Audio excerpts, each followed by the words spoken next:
hali ya mafuta na kwamba wasafirishaji hasa kwa mabasi ya mijini, daladala na mikoani wasipandishe nauli bila ridhaa ya LATRA, na pia ziko taratibu za kuzingatiwa nilieleza. Nafahamu pia kwamba kuna wasafirishaji wa mafuta kutoka kwenye vituo vinavyoingiza mafuta nchini, Dar es Salaam, Tanga na Mtwara kwenda mikoani. Pia ni sehemu ya wadau muhimu ambao lazima nao wasikilizwe. Ni gharama za usafirishaji. Ninachotaka kusema, katika bei za mafuta zinazopangwa na EWURA, gharama za usafirishaji wa mafuta zinazingatiwa kwenye hizo bei. Kwa hiyo kwa bei ambayo imetangazwa ndio imetufanya na sisi tuseme tuwasikilize wadau.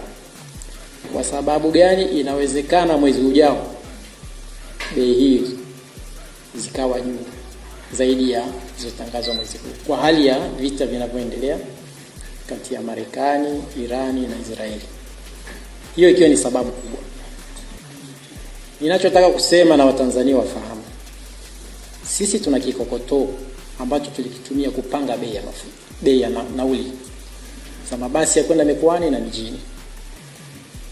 Kikokotoo chetu hakionyeshi kwamba mafuta kwa sasa hivi inaathiri kwa kiasi kikubwa nauli, ila inawezekana baada ya mwezi mmoja kama bei hizi zitatofautiana au zitapaa tena, itaathiri bei ambayo tulitumia wakati wa kupanga nauli. Kwa hiyo yeyote ambaye anagoma sasa hivi kwa wasafirishaji atakuwa anatenda kosa. Na mnafahamu kwamba msafirishaji kama mimi hajaridhika na maamuzi yangu kama mdhibiti, utaratibu ni kwenda kulalamika kuhusu maamuzi yangu kwenye baraza jopo la mapitio, review panel. Kwa mujibu wa sheria, review panel itaishauri bodi yangu kwamba hii ni sawa au si sawa. Asiporidhika na maamuzi ya jopo la mapitio, anatakia kwenda kwenye baraza la ushindani, Taifa Fair Competition Tribunal. Hii ni kwa mujibu wa sheria.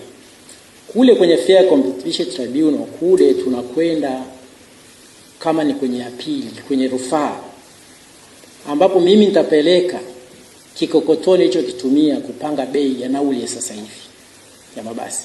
Na nataka kuambia kikokotoo changu kitawashinda. Sasa ni muhimu tuelewane. Kuna wanaogoma na hakika sio wamiliki. Wanaogoma ni wale madereva na makondakta. Ni kwa sababu ya mfumo ambao tumejiwekea, wanatuletea hesabu. Mmiliki anasema nataka hesabu yangu. Kwa hiyo mmiliki, mimi nitafungia leseni ya magari yako kama umeamua kufanya kwa biashara. Kwa sababu mimi hesabu zangu hazionyeshi kama wewe unapata hasara sasa hivi. Hesabu zangu zinaonyesha unaweza ukaendelea kuwepo kwenye soko na hata mwezi huu ukaisha. Na ndio maana tunataka tukae ili tuweze kuangalia hali inayokwenda kulia. Mimi nimesema kama hawataleta hesabu nitaleta nini?